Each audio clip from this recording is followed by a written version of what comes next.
قال رسول الله صلى الله عليه وسلم من قاتل في سبيل الله فوق ناقة وجبت له جنة ওটের দুধ দুইবার পান করবেন, একবার আরেকবার। এই দুইবারের মাঝখানে যতটুকু সময় লাগছে, নবীজি বলেন এই পরিমাণ কেউ যদি আল্লাহর রাস্তায় লড়াই করে, আল্লাহর জন্য লড়াই করে, ওয়াজাবাত লাহু জান্নাত, তার জন্য আল্লাহর জান্নাত ওয়াজিব হয়ে যায়। জিহাদের নিয়ত আছে তো সবার? সূরা হুজুরাতের 15 নম্বর আয়াতে আল্লাহ বলেন ইন্নামাল মুমিনুনা আল্লাযীনা আমানু বিল্লাহ ওয়া রাসূলিহি সুম্মা লাম ইয়ারতাবু ওয়া জাহাদু বিআমওয়ালিহিম ওয়া আনফুসিহিম ফি সাবিলিল্লাহ। প্রকৃত ঈমানদার হলো তারা যারা আল্লাহকে বিশ্বাস করে, রাসূলকে বিশ্বাস করে, একটুও সন্দেহ করে না, যারা জানমাল নিয়ে আল্লাহর রাস্তায় লড়াই করে। আল্লাহ বলেন তারা হলো প্রকৃত মুমিন, খাঁটি ঈমানদার। উলাইকা হুমুস সাদিকুন। আমি আল্লাহ কোরআনে তাদেরকে খাঁটি সত্যবাদী মুমিন বলে ঘোষণা করলাম। তারা খাঁটি মুমিন। 28 পারা 11 নম্বর পৃষ্ঠা সূরাতুস সফফি 10 থেকে 13 নম্বর আয়াতে আল্লাহ বলেন ইয়া আইয়ুহাল্লাযীনা আমানু হাল আদুল্লুকুম আলা তিজারাতিন তুনজিকুম মিন আযাবিন আলীম। হে ঈমানদারগণ, আমি কি তোমাদেরকে এমন একটা ব্যবসার কথা বলবো যে ব্যবসা তোমাদেরকে যন্ত্রণাদায়ক আযাব থেকে রক্ষা করবে? এই ব্যবসার কথা কি আমরা জানবো? বলেন তো। আল্লাহ বলেন তুমিনুনা বিল্লাহ ওয়া রাসূলিহি ওয়া তুজাহিদুনা ফি সাবিলিল্লাহি বিআমওয়ালিকুম ওয়া আনফুসিকুম। আল্লাহকে বিশ্বাস করবা, রাসূলকে বিশ্বাস করবা, জানমাল নিয়ে আল্লাহর রাস্তায় লড়াই করবা। আল্লাহ তাআলা বলেন এটা এমন ব্যবসা যে ব্যবসা তোমাকে যন্ত্রণাদায়ক আযাব থেকে রক্ষা করবে, তুমি আল্লাহর জান্নাতের মেহমান হবা। যালিকুম খায়রুল লাকুম ইন কুনতুম তা'লামুন। আল্লাহ তাআলা বলেন যদি তোমরা জানতে এটাই তোমাদের জন্য কল্যাণ। ইয়াগফির লাকুম যুনুবাকুম। আল্লাহ তাআলা বলেন তোমাদের আগে যত গুনাহ আছে সব গুনাহ আল্লাহ maaf করে দিবেন। ওয়া ইউদখিলকুম জান্নাতিন তাজরি মিন তাহতিহাল আনহার। এমন বাগানে আল্লাহ তোমাদেরকে প্রবেশ করাবেন যে বাগানের তলদেশ দিয়ে নহর সমূহ প্রবাহিত হবে। ওয়া মাসাকিনা তাইয়্যিবাতান ফি জান্নাতি আদনিন। চিরস্থায়ী বসবাসের জান্নাতের মধ্যে আল্লাহ তোমাদেরকে তোমাদের মনোভূত ঘর বাড়ি আল্লাহ দান করবেন। বাসস্থান, ঘর বাড়ি মনোভূত। ওয়া উখরা তুহিব্বুনাহা নাসরুম মিনাল্লাহ ওয়া ফাতহুন করিব। তোমাদের পছন্দ অনুযায়ী আরো অনেক নিয়ামত তোমাদেরকে দিবেন, যেমন আল্লাহর সাহায্য এবং আসন্ন বিজয় আল্লাহ তোমাদেরকে দান করবেন। শেষে আল্লাহ বলেন ওয়াবাশশিরিল মুমিনিন। নবী মুমিনদেরকে আপনি সুসংবাদ দিয়ে দেন। তাহলে তিনটা কথা: আল্লাহকে বিশ্বাস করা, রাসূলকে বিশ্বাস করা, জিহাদের মানসিকতা লালন ধারণ পালন করা, সব সময় এটা অন্তরের মধ্যে রাখা। হ্যাঁ, জিহাদ কখন করবো আমরা, এটার জন্য বিজ্ঞ মুফতি সাহেবদের ফতুয়ার অপেক্ষা করতে হবে।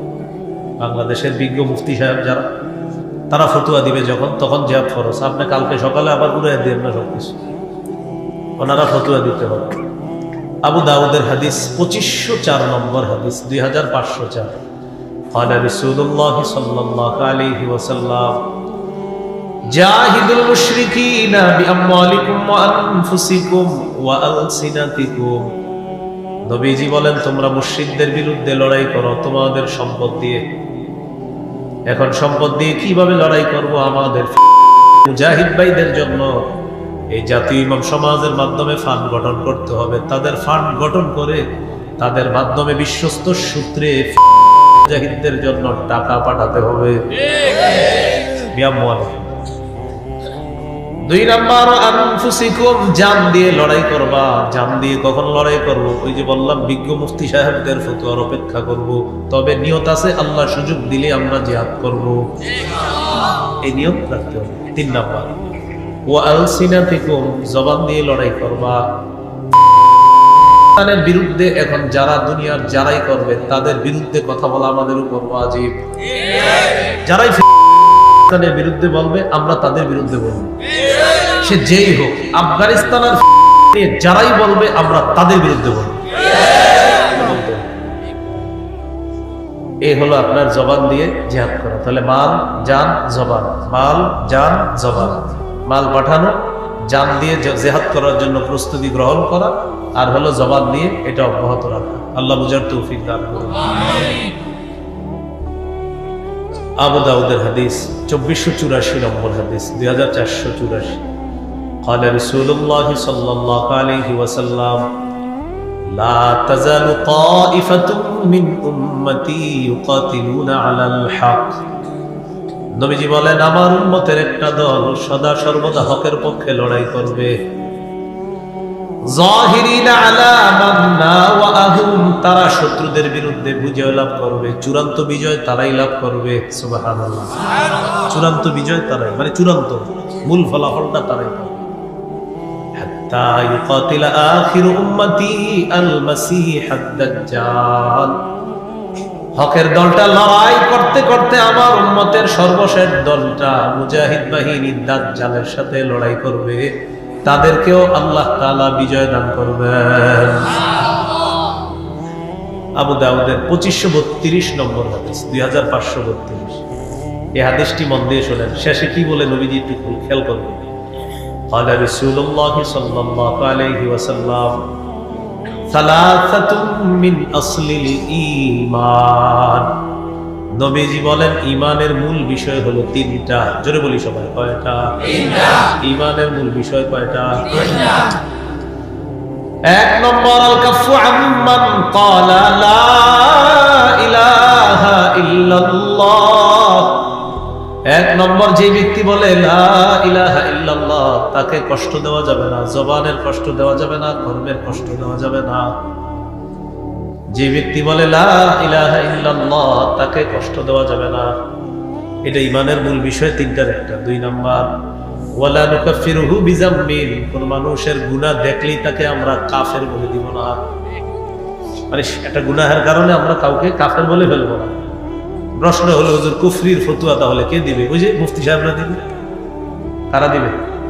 মুফতি সাহেবরা, ফতোয়া বিভাগ আছে, তারা কাফেরের ফতোয়া দিবে। যেতে না বাস মাইকের সামনে বসলাম আর দিয়ে দিলাম এমন না, এটাও বিজ্ঞ মুফতি সাহেবরা ফতোয়া দিবে। তাহলে আমরা যাকে তাকে কি বলে ফেলবো না প্রিয় ভাইরা? কাফের বলে ফেলবো। তিন নাম্বার ওয়ালা নুখরিজুহু মিনাল ইসলামি বিআমাল, কোন মুসলমানের কোন কাজ দেখেই তাকে আমরা ইসলাম থেকে বের করে দিব না। তার একটা কাজ দেখলাম, দেখে বলে ফেললাম যে সে ইসলাম থেকে বের হয়ে গেছে, এমন না। এটার জন্য মুফতি সাহেবদের কাছে জানাতে হবে, তারা ফতোয়া দিবে। তাহলে ঈমানের মূল বিষয় তিনটা। এক নাম্বার যে বলবে লা ইলাহা ইল্লাল্লাহ, তাকে কষ্ট দেওয়া যাবে না। দুই নাম্বার কোন ব্যক্তির গুনাহ দেখেই তাকে আমরা কাফের বলবো না। তিন নাম্বার কোন ব্যক্তির যে কোনো একটা কর্মের কারণে আমরা তাকে ইসলাম থেকে বের করে দিব না। এই দায় দায়িত্বের জন্য গবেষণা বিভাগ আছে, ফতুয়া বিভাগ আছে, তারা চূড়ান্ত রায়, চূড়ান্ত ফয়সালা সেখান থেকে তারা কোরআন হাদিসের আলোকে বলবে। আমাদের কাজ হলো আমরা খুব সহনশীল হব, যাকে তাকে কাফের বলে দিব না, ইসলাম থেকে বের করে দিব না, আমরা কোনো মুমিনকে কষ্ট দিব না ইনশাআল্লাহ।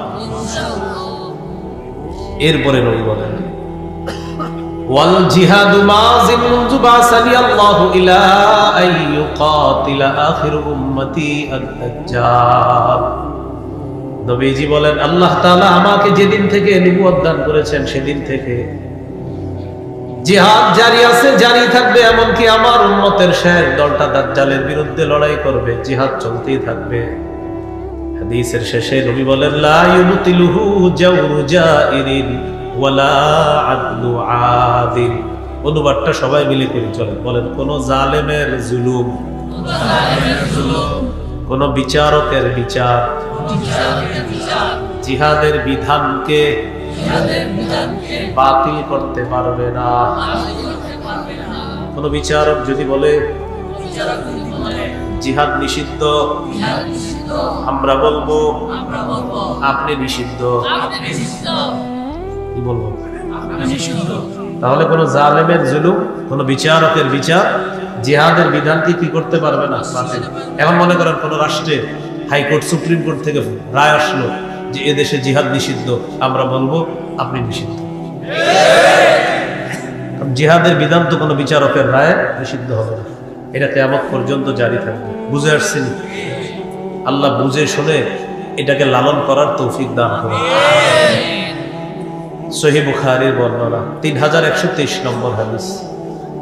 عن أبي هريرة رضي الله تعالى عنه قال قال رسول الله صلى الله عليه وسلم تكفل الله لمن جاهد في سبيل الله لا يخرجه إلا الجهاد في سبيله وتصديق كلماته بأن يدخله الجنة أو يرجعه في مسكنه الذي خرج منه ما نال من أجر أو غنيمة। কোন ব্যক্তি যদি জিহাদে বের হয়, উদ্দেশ্য হলো শুধুমাত্র আল্লাহর রাস্তায় জিহাদ করার জন্যই সে বের হয়েছে, আর আল্লাহর কথাগুলো বিশ্বাস করেছে, আল্লাহ আপনি বলেছেন জিহাদ করলে এই ফজিলত, এই কারণেই আমি জিহাদে বের হয়েছি।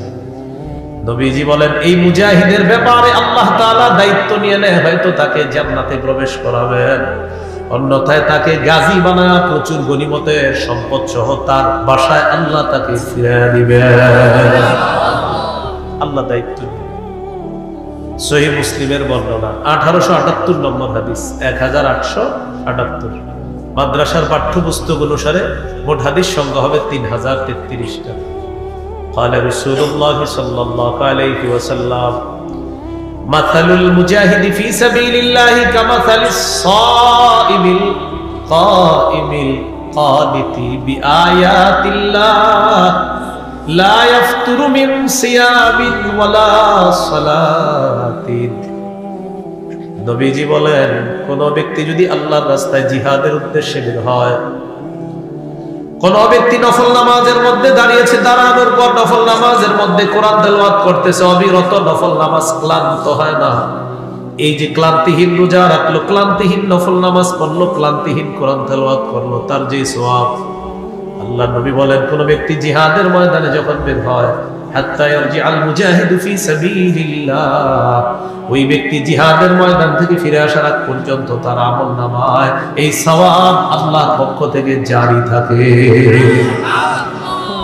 জিহাদে বের হয়েছে কেউ, আমি আপনি নফল নামাজে আছি, নফল রোজায় আছি, নফল নামাজে কোরআন তেলাওয়াত, এক হলো নফল রোজা, আরেক হলো নামাজে আছি, আরেক হলো কোরআন তেলাওয়াত করতেছি, তাও আবার ক্লান্তিহীন অবিরত করতেছি। মুজাহিদ জিহাদের ময়দানে পা রাখছে, তার সওয়াব শুরু হয়ে গেছে। এই বলি আল্লাহ কথাগুলো বুঝার তৌফিক দান করুন। আবু দাউদের হাদিস 1449 নম্বর হাদিস। এক সাহাবীর নাম আব্দুল্লাহ ইবনে হুবশিল খাসআমি রাদিয়াল্লাহু তাআলা, তিনি বলেন আন্না রাসূলুল্লাহ সাল্লাল্লাহু আলাইহি ওয়াসাল্লাম সুইলা আইয়ুল আমালি আফজালু ইয়া রাসূলুল্লাহ। রাসূলুল্লাহ সাল্লাল্লাহু আলাইহি সাল্লামকে জিজ্ঞাসা করা হলো, হুজুর আল্লাহর কাছে সবচেয়ে শ্রেষ্ঠ আমল কোনটা? নবীজি বললেন তুলুল কিয়াম, লম্বা সময় নামাজের মধ্যে দাঁড়িয়ে থাকা আল্লাহর কাছে সবচেয়ে শ্রেষ্ঠ আমল। এটা কি কাল শুরু হইতেছে? তাহাজ্জুদ নামাজে একটু দাঁড়ায় না, একটু বেশি সময় নামাজ পড়ার চেষ্টা করবেন। জোহরের সুন্নত 3.5 মিনিটে শেষ করে দিয়ে না, 4 রাকাত। কয় মিনিট? প্রথম 2 রাকাত তাড়াতাড়ি পড়ে, শেষের 2 রাকাত জামাত ধরার জন্য বুলেটের গতিতে পড়ে। পাশে যদি আপনি থাকেন দেখবেন উনি সুবহানা রাব্বিয়াল আযীম এভাবে করে। সুবহানা রাব্বিয়াল আযীমে সিন কয়বার? একবার। সুবহানা রাব্বিয়াল আযীম পুরো বাক্যে সিন কয়বার? একবার। তাহলে সুপ সুপ সুপ 3 বার সু সু বলা মানে উনি 3 বার সুবহানা রাব্বিয়াল আযীম পড়েছে।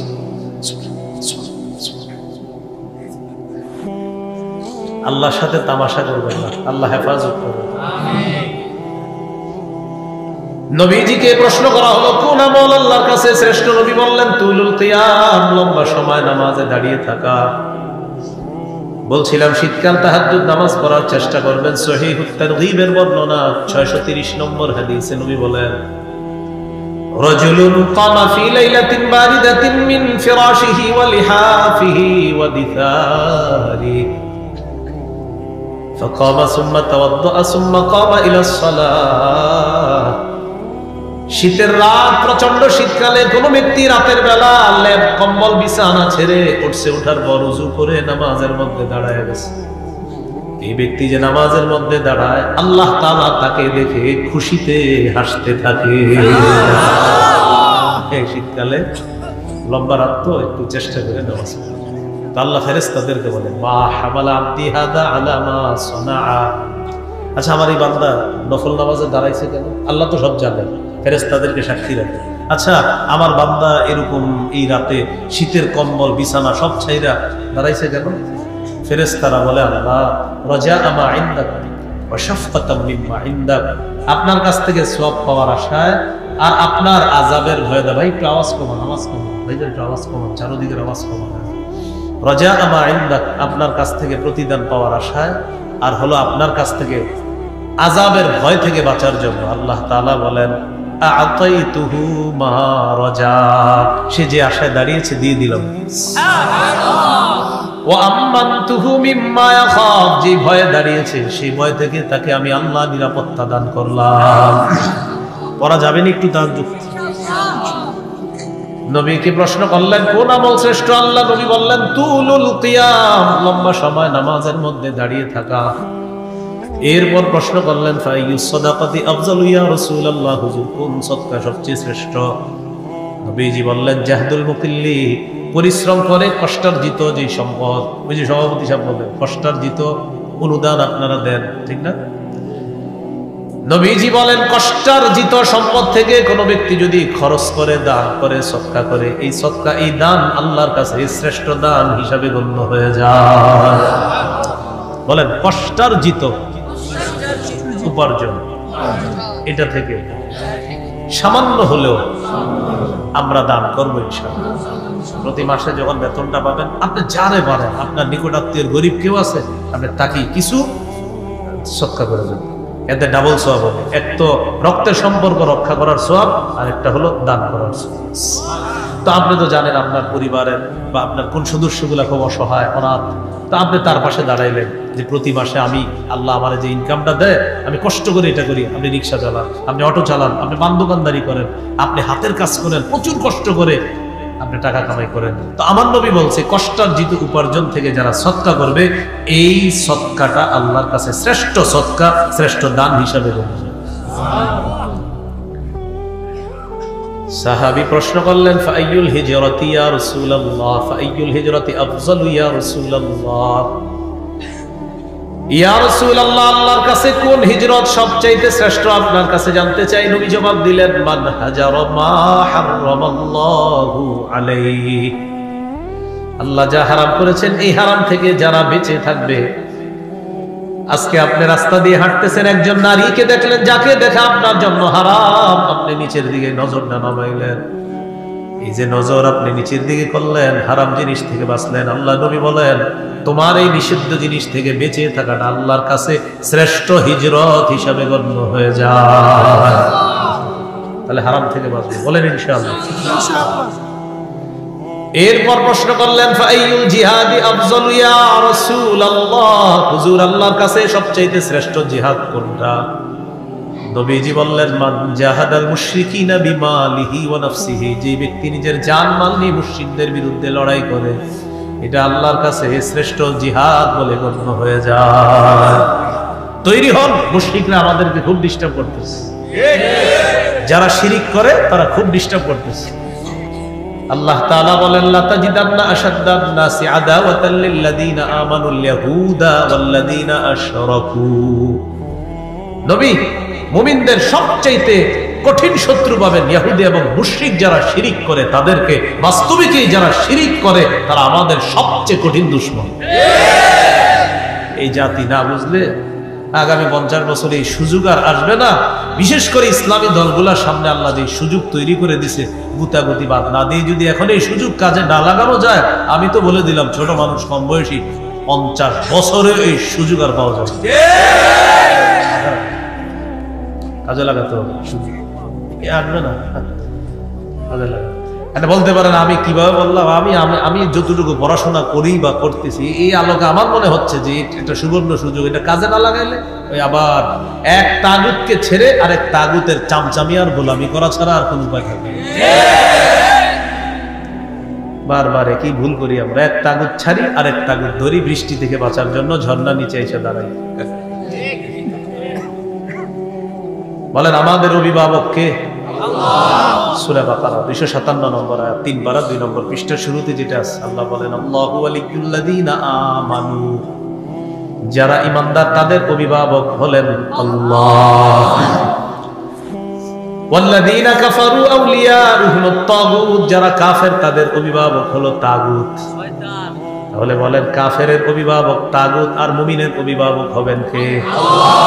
আল্লাহর পরিবর্তে মুমিন যদি অন্য কাউকে অভিভাবক বানায়, কোন তাগুতকে যদি অভিভাবক বানায়, মুমিনের ভাগ্য সারা জীবনও পরিবর্তন হবে না।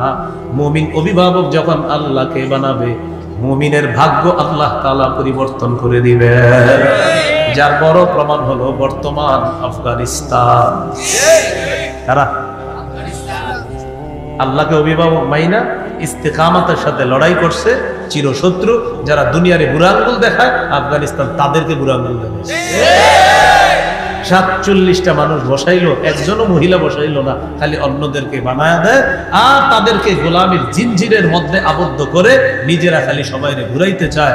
ইসলাম মাইন্ডের মানুষগুলা যদি এখনো না বুঝে, তাহলে কিন্তু এই বুঝার আর সুযোগ আসবে না। বারবার তাগুত ছেড়ে আরেক তাগুত ধরা, এর মতো নির্বুদ্ধিতা, বোকামি, এর মতো এমন আত্মঘাতী সিদ্ধান্ত, এটা কোন মুসলমানের জীবনে কল্যাণ তো বয়ে আনবে না, বরং তার জীবনে বিপর্যয় আরো কঠিন থেকে কঠিন হবে। মুমিনরা বুঝতে হবে। আমাদের জাতি ইমাম সমাজরাও যেন এই ব্যাপারে কাজ করে। আল্লাহ তৌফিক দান করে। জাতীয় লেখা আছে, কি লেখা আছে?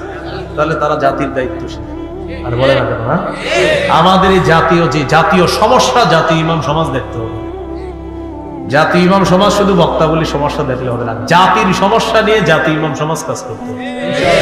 জাতীয় ইমাম সমাজ এই দেশের মুরব্বী আলেমদের কাছে যাইতে হবে, গিয়ে বলতে হবে আপনাদের হাতে পায়ে ধরি, আপনারা একটু সবাই এক হয়ে আমাদের জন্য একটু কাজ করুন। আল্লাহ বুঝার তৌফিক দান করুন। মনে আসেনি কোথায় আছে? আবু দাউদের 1449 নম্বর হাদিস। কোন জিহাদ শ্রেষ্ঠ? নবী বললেন মুশরিকদের বিরুদ্ধে জানমাল নিয়ে লড়াই করা শ্রেষ্ঠ জিহাদ। এরপর আল্লাহ রাসূলকে প্রশ্ন করা হলো, ফাইয়ুল কতলি আশরাফু ইয়া রাসূলুল্লাহ, হুজুর আপনার কাছে জানতে চাই কোন হত্যাকাণ্ডটা সবচেয়ে মর্যাদাপূর্ণ, কোন শহীদটা সবচেয়ে মর্যাদাপূর্ণ? মুমিনরা জিহাদের ময়দানে শহীদ হয়ে যায়, কোন শাহাদাতটা সবচেয়ে মর্যাদা? নবী বলেন মান উহরিকা দামুহু ওয়া উকিরা জাওয়াদুহু, যে ব্যক্তি যার ঘোড়া সহ শহীদ হয়ে যায়, লোকটাও শহীদ হয়, তার ঘোড়াটাও শহীদ হয়, এই ব্যক্তির শাহাদাত সবচেয়ে মর্যাদাপূর্ণ হয়ে যায়। শহীদ হয় বাহন সহ, এটা শ্রেষ্ঠ মর্যাদাপূর্ণ শাহাদাত। তাহলে নতুন কথায় চলে আসছে শাহাদাত কিসের? প্রথমে জানছিলাম জানমাল, দ্রব্য মূল্য, ক্রেতা বিক্রেতা, জিহাদের ময়দান। এরপরে জানলাম জিহাদ। আলোচনা করতে করতে আমরা চলে আসলাম। এবার বলেন শহীদ হওয়ার নিয়ত আছে? আবার বলছি, ক্রেতাকে ভুলে গেছে, বিক্রেতা মুমিন, দ্রব্য জানমাল, মূল্য জান্নাত, বাজার, জিহাদের ময়দান, এগুলো প্রথম কথা। দ্বিতীয় কথা, জিহাদের ময়দানে জিহাদ করা লাগে, জিহাদের মানসিকতা সবার আছে। 3 নাম্বার কথা চলে আসলাম আমরা, যে জিহাদের ময়দানে শহীদের মর্যাদাও পাওয়া যায়, শাহাদাতের মর্যাদা পাওয়া যায়। শহীদের নিয়ত আসেনি সবার? এই বক্তা বলি, এই এলাকার যদি কেউ শহীদ হওয়ার নিয়ত করে, সত্যি সত্যি নিয়ত করে যে আল্লাহ আমি বক্তা বলির একজন মানুষ, কিন্তু আপনি যদি আমাদের তৌফিক দেন, সুযোগ দেন, আমি সত্যি শহীদ হবো, এরকম যদি কেউ নিয়ত করে, সহিহ মুসলিমের বর্ণনা 1909 নম্বর হাদিস, 1909 নম্বর হাদিস। قال رسول الله صلى الله عليه وسلم من سأل الله الشهادة بصدق بلغه الله منازل الشهداء وإن مات على فراشه।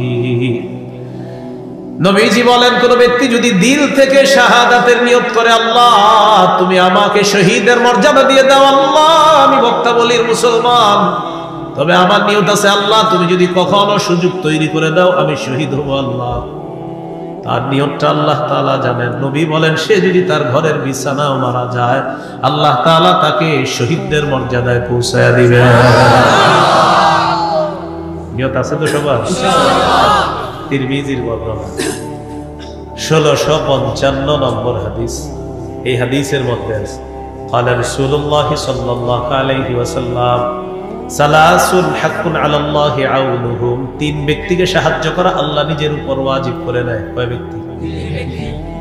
এক নম্বর আল মুজাহিদু ফি সাবিলিল্লাহ, যে মুজাহিদ আল্লাহর রাস্তায় শহীদ হওয়ার জন্য লড়াই করতে গেছে এই মুজাহিদকে সাহায্য করা আল্লাহ নিজের উপর ওয়াজিব করে নেয়।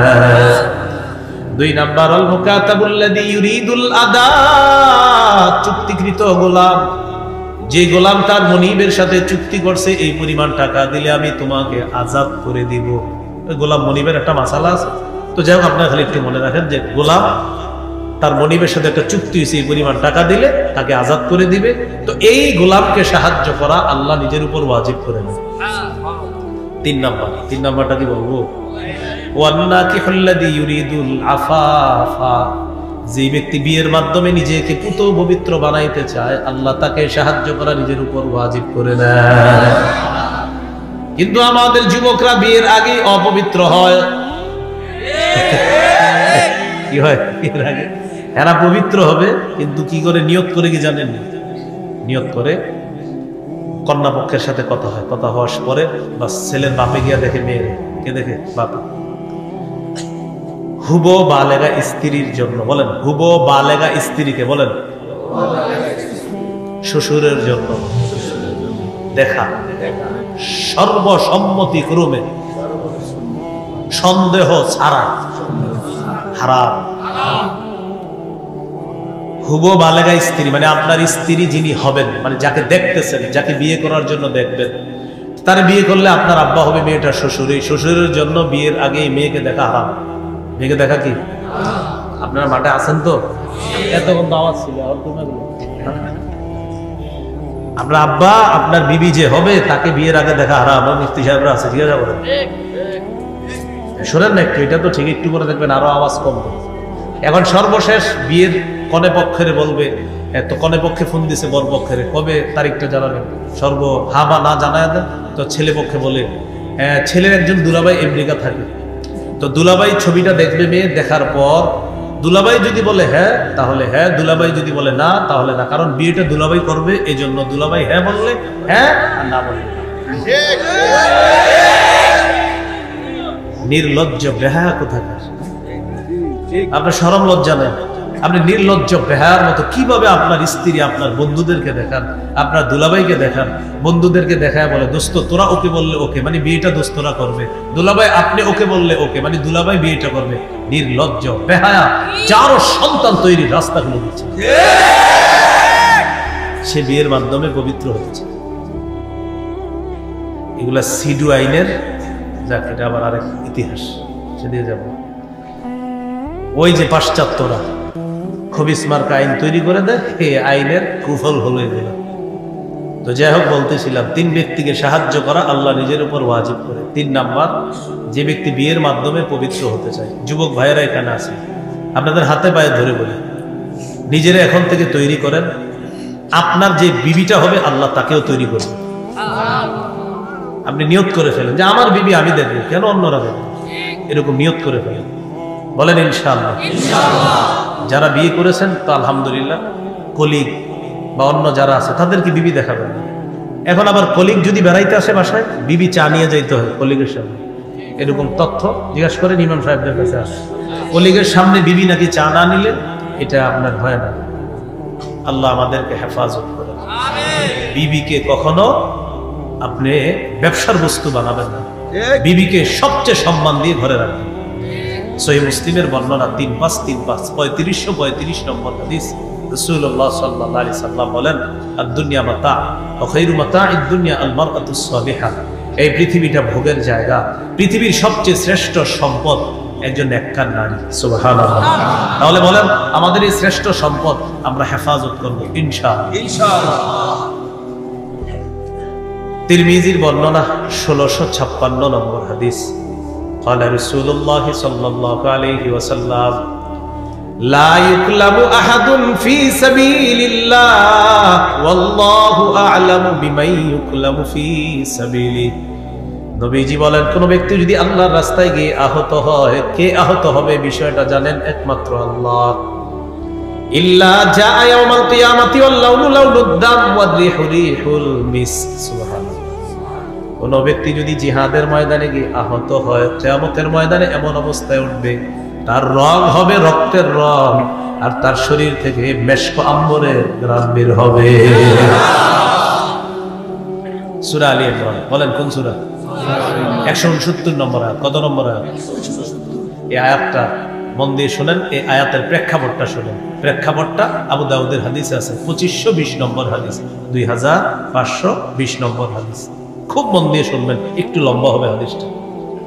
আব্দুল্লাহ ইবনে আব্বাস রাদিয়াল্লাহু তাআলা আনহুমার বর্ণনা, তিনি বলেন, রাসূলুল্লাহ সাল্লাল্লাহু আলাইহি সাল্লাম বলেছেন, লাম্মা উসিবা ইখওয়ানুকুম বিউহুদিন জাআলাল্লাহু আরওয়াহাহুম ফি জাওফি তায়রিন খুদরিন।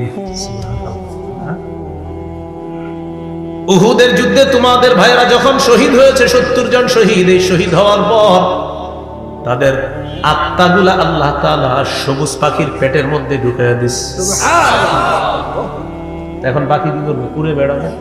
তারিদু আনহারুল জান্নাহ, ওই সবুজ পাখিগুলা উড়ে বেড়ায় জান্নাতের ঝর্ণা নহর সমূহের উপরে, তারা যায় উড়ে বেড়ায়। তাআকুলু মিন সিমারিহা, জান্নাতের ফলমূল তারা খায়। ওয়া তাবি ইলা কানাদিলা মিন যাহাবিন মুআল্লাকাতিন ফি জিল্লিল আরশ, আরশের ছায়ায় স্বর্ণ দিয়ে তৈরি করা ফানুস আছে, ওই ফানুসের মধ্যে গিয়ে ওই সবুজ পাখিগুলা বসে যায়। দেখেন মজার বিষয়টা দেখেন। ফানুসের মধ্যে বসার পর এবার শহীদরা বসে বলা বলি করে, আচ্ছা আমরা যে এত আরামে আছি, সুবহানাল্লাহ পড়ে।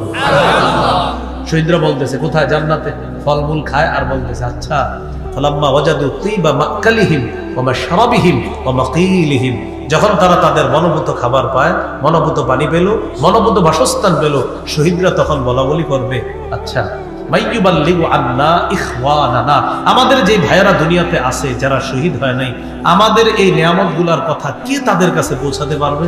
নিজেরা বলতেছে। কেন?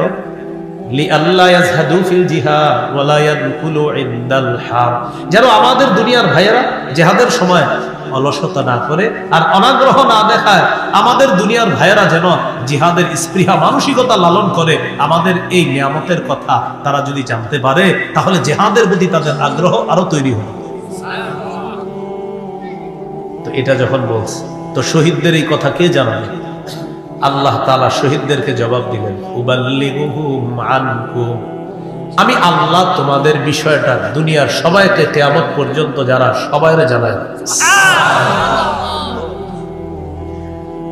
এরপর আল্লাহ তাআলা সূরা আলী ইমরানের 169 নম্বর আয়াত নাযিল করে দিয়ে শহীদদের ব্যাপারটা জানায় দেয়। যদিও মুফাসসিরিনে কেরামের কেউ কেউ বলেন এটা বদরের যুদ্ধের শহীদদের কথা, আর হাদিস দ্বারা বোঝা যায় এটা উহুদের যুদ্ধের শহীদদের কথা। যেই যুদ্ধের হোক, মোট কথা শহীদ।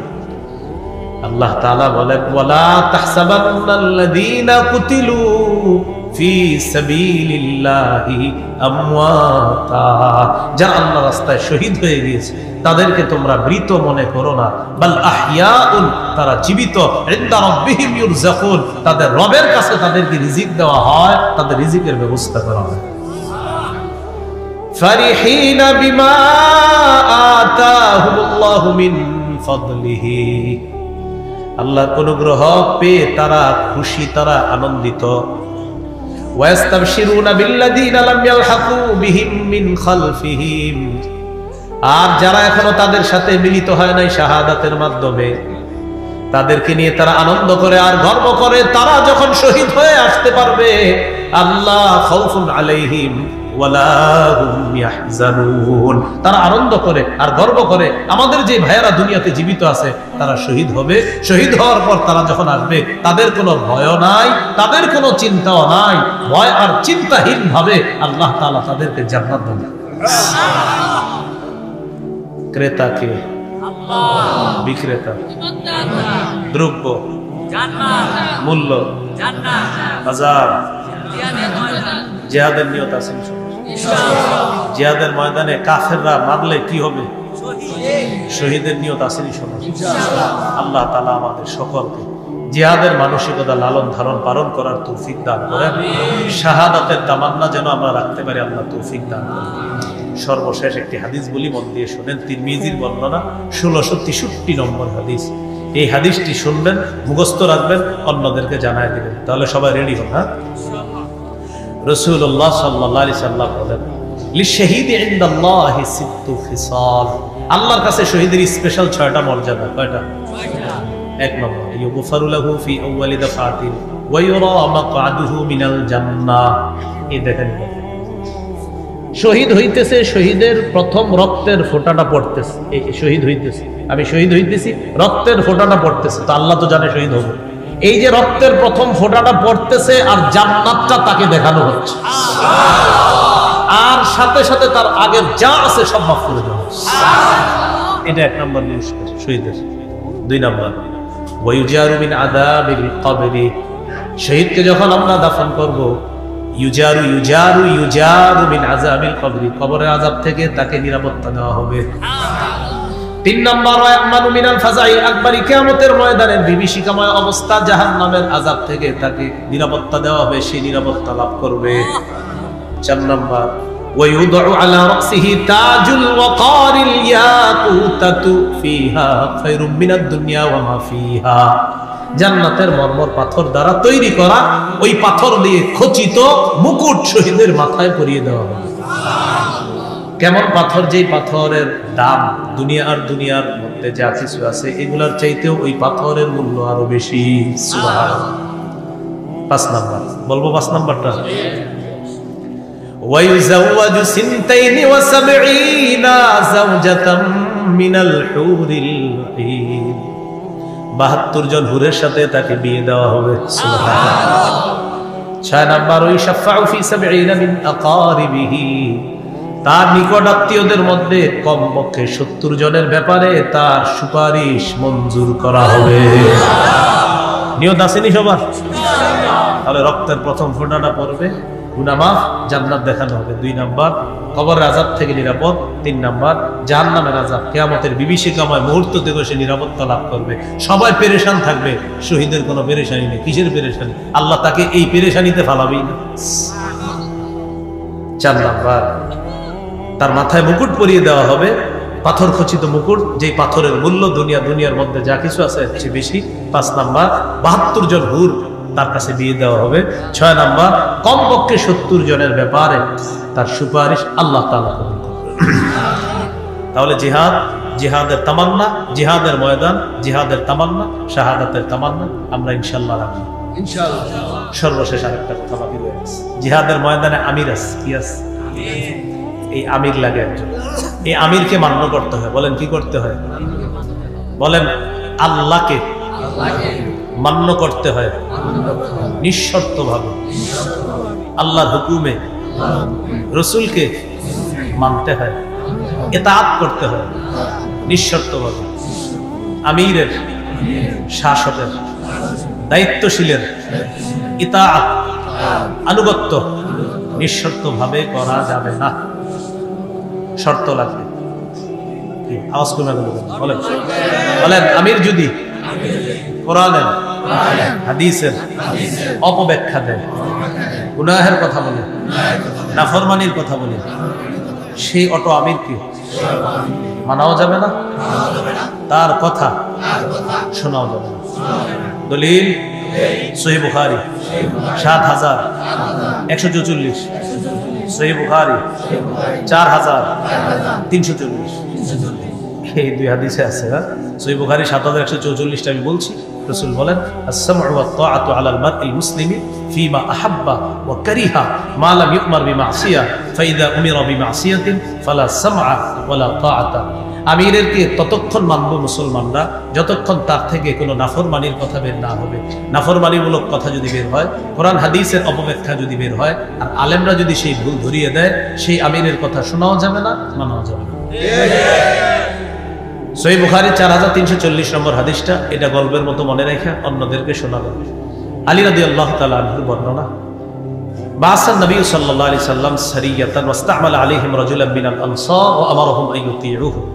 একটা দল নবী জিহাদে পাঠাইলেন, একজন আমির নিযুক্ত করে দিলেন, আর বলে দিলেন আমির যা বলবে সব শুনবে। তো আমির সাহেব রওনা করছে তাদেরকে নিয়ে, বুঝতেছেন সবাই? ফাগাদিব আমির সাহেবের রাগ হচ্ছে। আমির সাহেব সেনাবাহিনী সবাইকে বললেন, আলাইসা ক্বাদ আমারাকুম রাসূলুল্লাহ সাল্লাল্লাহু আলাইহি সাল্লাম আন তুতিউনি, আচ্ছা নবী কি বলে নাই আমার আনুগত্য করতে তোমাদেরকে? সবাই বললেন হ্যাঁ বলছি। তাহলে আমি এখন যা বলবো তা শুনবা? সবাই বললেন জি শুনবো। আমির সাহেব বললেন, ইজমাউলি হাতাবা, তোমরা লাকড়ি সংগ্রহ করো। ফাজামাউ, সবাই লাকড়ি সংগ্রহ করে নিয়ে আসছে। এবার আমির সাহেব বললেন, আউকিদুহা নার, লাকড়িতে আগুন ধরায় দাও। ফাআউকাদুহা নার, আগুন লাগিয়ে দিচ্ছে। এবার আমির সাহেব বললেন, উদখুলুহা, সবাই আগুনে ঝাঁপ দাও। কি করো? এটা কোনো কল্প কাহিনী না। সহিহ বুখারীর 4340 নম্বর হাদিস। মোট হাদিস সংখ্যা হবে 7563টা। কারো মোবাইলে হাদিসের অ্যাপস থাকলে এখনই খুলে নিলাম। আমির সাহেব বললেন, নবী কি বলে নাই আমার কথা শুনতে? তো বলতেছে হ্যাঁ বলছে। লাকড়ি সংগ্রহ করো, করস, আগুন জ্বালাও, জ্বালাইস। এবার আগুনে ঝাঁপ দাও। ফাহামু, সাহাবীরা রেডি আগুনে ঝাঁপ দিতে। সবাই রেডি হয়ে গেছে আগুনে ঝাঁপ দিবে, মানসিকভাবে প্রস্তুত। তো ঝাঁপ দেওয়ার সময় সাহাবীরা এমন করতেছে, এই এই আসলে ঝাঁপ দিন, এই আসলে একজন আরেকজন আসবে। ফাজা আল্লাহ ইউমসিকু বাদুহুম বাদা, বলেন এই যে একজন আরেকজন পাশাপাশি, এই আসলে কি ঝাঁপ দিমু? একজন আরেকজনে বলতেছে কেন? কয় ফারারনা মিনান নার ইলা রাসূলিল্লাহ সাল্লাল্লাহু আলাইহি সাল্লাম, আগুন থেকে বাঁচার জন্য রাসূলের কাছে আসছে, আগুন থেকে বাঁচার জন্য ইসলাম গ্রহণ করছে। সেই নবী আমির মানতে বলছে, এর মানে আগুনে ঝাঁপ দেওয়ার কথাও মানতে বলবে। কেমন জানি লাগতেছে বিষয়টা। সাহাবীদের মধ্যে এখন আগুনে ঝাঁপ দিব কি দিব না এই টেনশন চলতেছে। ইতিমধ্যে হাত্তা খামাদাতিন নার, আগুন নিভে গেছে। সুবহানাল্লাহ। ওয়া সাকানা গাদাবহু, আমির সাহেবের রাগও ঠান্ডা হয়ে গেছে। আলহামদুলিল্লাহ। শুধু আমাদের হযরত জিতটা নয়, 10 বছরও ঠান্ডা হইল না। কি ঠিক বলি আপনাকে? কথা বুঝেন, কথা বুঝার চেষ্টা করেন। এখন অনেকে মনে মনে বলতে, হুজুর মনে হয় আমারে বলতেছে। তো আপনার মাঝে এই খারাপ গুণ থাকলে তো আপনারই বলতেছে। এখন অনেকে মনে মনে বলবে, হুজুর মনে হয় অমুককে বলতেছে। অমুকের মধ্যে যদি এই খারাপই থাকে তো অমুককেই বলতেছে। সোজা হিসাব। আপনি কেন আপনার গায়ে নিচ্ছেন? বেদাতের ওয়াজ যদি করি, করার পরে যদি কেউ রাগ হয়ে যায় তো বুঝতে পারি বেদাতি। এখন আমি কি বলছি কোন আমিরের কথা নির্দিষ্ট? কিন্তু বললাম কোন আমির এমন হলে তাকে মানা যাবে না। একজনের গায়ে নিয়ে নিল, এটা আমার আমিরকে বলবে, এর মানে আপনার আমিরের মাঝে ঝামেলা আছে। যদি থাকে আল্লাহর রাস্তে ফিরে আসবে। আমরা আল্লাহর কাছে দোয়া করি সারা পৃথিবীর দাওয়াত ও তাবলীগের সাথী ভাইদেরকে কোরআন সুন্নাহর সঠিক কথাগুলো মেনে নিয়ে, কোরআন সুন্নাহর পতাকা দলে আলেমদের কথা মেনে নিয়ে এক হয়ে যাওয়ার তৌফিক দান। আমিন। আগুনে ঝাঁপ দেয় না। ঘটনাটা নবীজির কাছে গেছে। যাওয়ার পরে নবীজি বললেন, সর্বনাশ, লাউ দাখালুহা মা খারাজু মিনহা ইলা ইয়াউমিল কিয়ামা, যদি আমিরের কথা শুই না তারা আগুনে ঝাঁপ দিত, কিয়ামত পর্যন্ত আগুন থেকে বের হতে পারত। কি শিখলাম প্রিয় ভাইয়েরা? নবীজি হাদিসের শেষে বলে, ইন্নামাত তাআতু ফিল মারুফ, আমিরের আনুগত্য শুধুমাত্র ন্যায়সঙ্গত কথায় কাজে। নাফরমানির কোনো কথা বললে সেই আমিরের কথা শোনাও যাবে না, মানাও যাবে না। আল্লাহ আমাদেরকে বুঝার তৌফিক দান করেন। তাহলে বলেন, জিহাদের ময়দান, জিহাদ, শাহাদাত, আমির, নেতা, শাসক, এই বিষয়গুলো গুরুত্ব সহকারে অনুধাবন করে আরো বিস্তারিত আলেমদের থেকে জেনে মানসিকভাবে আমরা প্রস্তুত থাকবো ইনশাআল্লাহ। আল্লাহ তৌফিক দান। সুবহানাল্লাহি ওয়া বিহামদিহি, সুবহানাকাল্লাহুম্মা ওয়া বিহামদিকা, আশহাদু আল্লা ইলাহা ইল্লা আনতা, আস্তাগফিরুকা ওয়া আতুবু ইলাইক। ভাই কেউ কিছু দিয়েন না, কোনো প্রশ্ন দিয়েন না, আমার তারা আছে। আল্লাহুম্মা সাল্লি আলা মুহাম্মাদি ওয়া আলা আলি মুহাম্মাদ কামা সাল্লাইতা আলা ইব্রাহিম ওয়া আলা আলি ইব্রাহিম। আচ্ছা, আমি গাড়িতে যাইতে যাইতে মিম্বরের আমানত যাদের লাগবে সংগ্রহ করতে পারেন। 1 থেকে 6 খণ্ড। প্রথম খণ্ড সন্তানের 64টি অধিকার, দ্বিতীয় খণ্ড শিরিক বেদাত কুফর তাওহীদ, তৃতীয় খণ্ড হালাল হারাম, চতুর্থ খণ্ড স্বামী স্ত্রীর অধিকার, পঞ্চম খণ্ড লা ইলাহা ইল্লাল্লাহর ব্যাখ্যা, ষষ্ঠ খণ্ড নামাজ সম্পর্কে আলোচনা। এই 6 খণ্ড আছে, যাদের প্রয়োজন হয় গাড়ি থেকে সংগ্রহ করতে পারেন। আল্লাহুম্মা সাল্লি আলা মুহাম্মাদ ওয়া আলা আলি মুহাম্মাদ। হ্যাঁ শরীক বলবে। আচ্ছা, ওটা আমি ওয়াদা দিচ্ছি না, আমি কোথাও ওয়াদা দিই না। আমি শরীয়তের আলোকে ওয়াদা করতে যদি হই, অন্য কোথাও যাওয়া আমার পক্ষে সম্ভব হয় না। হ্যাঁ, শরীয়তের গণ্ডির মধ্যে যদি কোথাও আমি যেতে পারি, অবশ্যই সেখানে আমি যাই। তো ওনারা বলছে আবার যদি আবার ওরকম দেখা যায় যে আমার এদিকে আছে বা কোনোভাবে দেওয়া যায় অবশ্যই আমি দিয়ে দিই, কাছে থাকলে আমি দিয়ে দিই। আপনারা জানেন অনেক অনেক আমি গত বছরও 57-58টা জায়গায় নাম ছাড়া বয়ান করে দিচ্ছি, আমার নাম ছিল না। ওই দিক গেছি, ওলামা একরাম বলছে একটু বয়ান করেন, আমি বলছি যদি আমি টাইমের আগে যাইতে পারি আমি করে দিব, ঠিকই করে দিচ্ছি। তো এই জন্য আমি ওই রেঞ্জের মধ্যে যদি হয় আপনাদের আমি ক্লাস করি, আমার সন্তানকে মাদ্রাসায় নিজে নিয়ে যাই, আবার নিজে নিয়ে আসি, পারিবারিক বাজার সদাই আমি নিজে করি, সবগুলা করার পর এরপরে আপনার এই খেদমতটা আর কি। এই জন্য আমরা দোয়া করবো, ওলামা হজরত যারা তাদের কাছে দোয়া চাই, অবশ্যই রেঞ্জের মধ্যে আমি যদি সম্ভব হয় আমি দিয়ে দিই। আল্লাহ আমাদের সকলকে কথা, আমি এই দিকে যত মাহফিল করছি আপনার প্রচুর বয়ান করছি, আপনি খোঁজ নিয়ে দেখেন দূরে আমি এত যাই নাই। যাই হোক, ঠিক আছে। ওই হজরত দোয়া চেয়েছেন, একজন মারা গেছে গতকালকে, আপনার একজন আলেমের জন্য দোয়া চেয়েছে, আপনারা জানেন কিডনি রোগে আক্রান্ত হয়ে। আমরা দোয়া করবো বাস আল্লাহ তাআলা যেন তাকে জান্নাত দিয়ে দেন। যে আরেকজনের সন্তান বা পিতা মারা গেছে আজকে, আমরা তার জন্য দোয়া করব।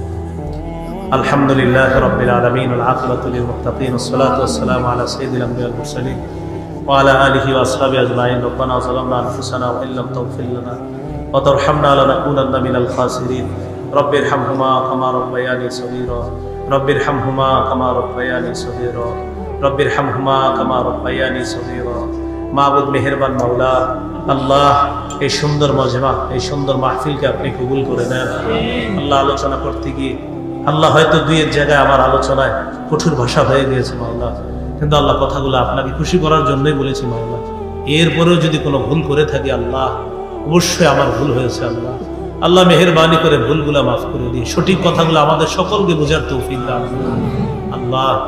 আল্লাহ সবগুলা কথা বলছি এই নিয়তে, কথাগুলা যেন আমি সহ আমরা সবাই বুঝতে পারি। আল্লাহ মুসলমান আজকে সঠিক বিষয়ে দুই ভাগ হয়ে গেছে আল্লাহ, বিশেষ করে আমির ইতাআত আনুগত্য এগুলাকে কেন্দ্র করে মুসলমানদের মাঝে দুই ভাগ। আগে কত মায়া লাগতো, কত সুন্দর লাগতো, দাওয়াত তাবলীগের সাথী ভাইয়েরা মসজিদে আসতো, কত ভালো লাগতো, তারা আসতো, দিনের কাজ করতো।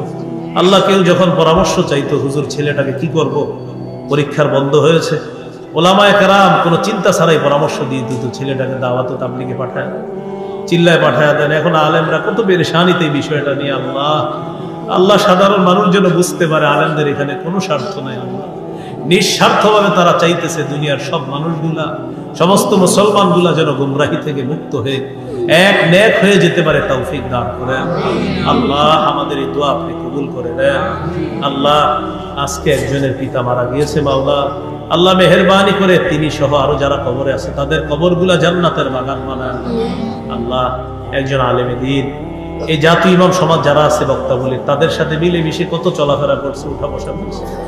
আল্লাহ কিডনি রোগে আক্রান্ত হয়ে তিনি ইন্তেকাল করেছে মাওলা। আল্লাহ মেহেরবানি করে আমরা সবাই আপনার কাছে বলতেছি মাওলা, তার কবরটা জান্নাতের বাগান বানায় দেন আল্লাহ। আমাদের দোয়া আপনি কবুল করেন আল্লাহ। এই মাহফিলটা কেন্দ্র করে যুবক, নারী, পুরুষ সকলকে পাঁচ ওয়াক্ত নামাজি বানায় দেন আল্লাহ। আমার আগে মুরব্বী ওলামায়ে কেরামগণ আলোচনা করছে, বিশেষ করে নারায়ণগঞ্জের সিংহ পুরুষ আল্লামা আব্দুল আউয়াল দামাত বরকাতুহুল আলিয়া, আল্লাহ হযরত সহ আরো মুরব্বী ওলামায়ে কেরাম কথা বলেছে মাওলা। আল্লাহ প্রথম কথা হলো আমাদের এই মুরব্বীদের হায়াতে আপনি বরকত দিয়ে দেন আল্লাহ। আল্লাহ একের পর এক মুরব্বীরা চলে যাচ্ছে, নিজেদেরকে এতিম মনে হচ্ছে আল্লাহ। আল্লাহ গত 2-3 বছরে আমাদের দেশের বড় বড় আলেমরা চলে গেছে আল্লাহ। শাইখুল ইসলাম আল্লামা আহমদ শফি রহমতুল্লাহ আলাইহির মাধ্যমে শুরু হয়েছে, এরপর একে একে আমরা মুরব্বীদেরকে হারাইছি আল্লাহ। হাফেজ জুনায়েদ বাবুনগরী রহমতুল্লাহ আলাইহি, আল্লামা নূর হুসাইন কাসিমি রহমতুল্লাহ আলাইহি, আল্লাহ তিনি সহ মুফতি ওয়াক্কাস রহমতুল্লাহ আলাইহি, আরো বড় বড় ওলামায়ে কেরাম এই মুহূর্তে আমার মনে আসতেছে না অনেকের নাম। শাইখুল হাদিস আল্লামা আজিজুল হক রহমতুল্লাহ আলাইহি, আল্লামা মুফতি আমিনী রহমতুল্লাহ আলাইহি। আল্লাহ যাদের নামগুলাই ছিল বাতিলের আতঙ্কের এক একটা নাম আল্লাহ, আগে তারা একটা নাম, তাদের যখন নাম আমরা কোনো পোস্টারে দেখতাম কত হিম্মত বেড়ে যেত আমাদের আল্লাহ। আল্লাহ আমরা এখন এতিম হয়ে গিয়েছি মাওলা, 90% মুসলমানের দেশ।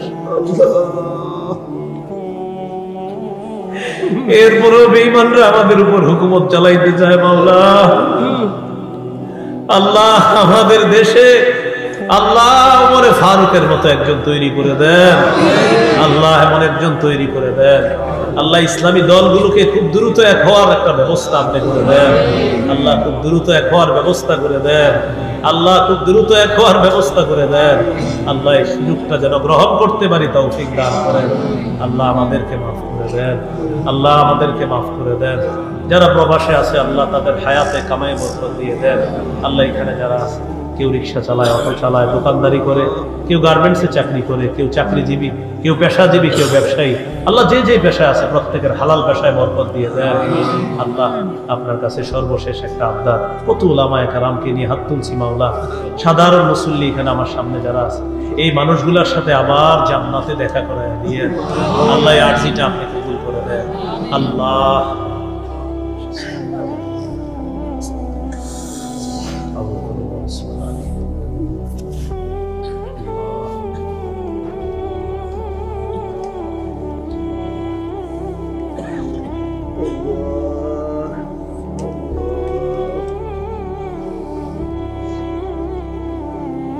আল্লাহ সেহের জাদু টোনা থেকে উলামায়ে কেরামকে আপনি হেফাজত করেন, জাতি ইমাম সমাজকে আপনি কবুল করেন।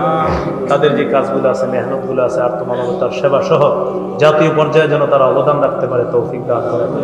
আল্লাহ আজকে আমরা তাদের কাছে আবদার জানিয়েছি, তারা যেন জাতীয় পর্যায়ে দেশের উলামায়ে কেরামের ঐক্যের জন্য তারাও যেন কাজ করতে পারে তৌফিক দান করেন। আমাদের দোয়া আপনি কবুল করেন। রব্বানা তাকাব্বাল মিন্না ইন্নাকা আনতাস সামিউল আলিম ওয়া তুব আলাইনা ইন্নাকা আনতাত তাওয়াবুর রহিম। সাল্লাল্লাহু তাআলা আলা খাইরি খালকিহি মুহাম্মদ ওয়া আলা আলিহি ওয়া আসহাবিহি আজমাইন। সুবহান রাব্বিকা রাব্বিল ইজ্জাতি আম্মা ইয়াসিফুন, সালামুন আলাল মুরসালিন, আলহামদুলিল্লাহি রাব্বিল আলামিন। ও আগামী 3 তারিখে আপনাদের এদিকে কোথায় জানি আসবো ইনশাআল্লাহ, দেখা হবে।